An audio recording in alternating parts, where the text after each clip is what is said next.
और शहर तो भैया सभे कहू कहला, बाकी शहर के जुड़ा नहीं कि हम दोनों शहर कहता नहीं। इंसान के कंधे पर इंसान जा रहा था, उसे नहीं मिल पाई दुनिया वाले से मोहब्बत। इंसान के कंधे पर इंसान जा रहा था, उसे नहीं मिल पाई दुनिया वाले से मोहब्बत।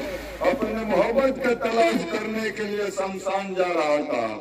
आग लगा दो पानी में जवानी उसे कहते हैं, आग लगा दो पानी में जवानी उसे कहते हैं, लुटा दो बाप के दौलत फुटानी उसे कहते हैं। हाँ भैया, शेर कलजू के ऊपर कॉल बा। पहले के जमाना में त्रेता युग, द्वापर में, सतयुग में पहले दूध दही के दिखाई रहे। अब कलयुग में देखा था भैया दारू के दिखाई बा।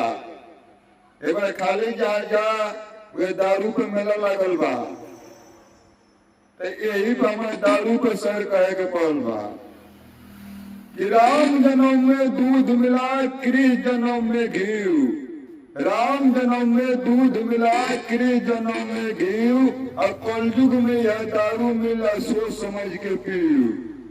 ऐसे के सोच समझ के पिए के बाद, सोच समझ के ना पिए तो दहियो पिलाई और पैसों से बर्बाद हो जाइबो, इज्जत गुरु सब चल जाई।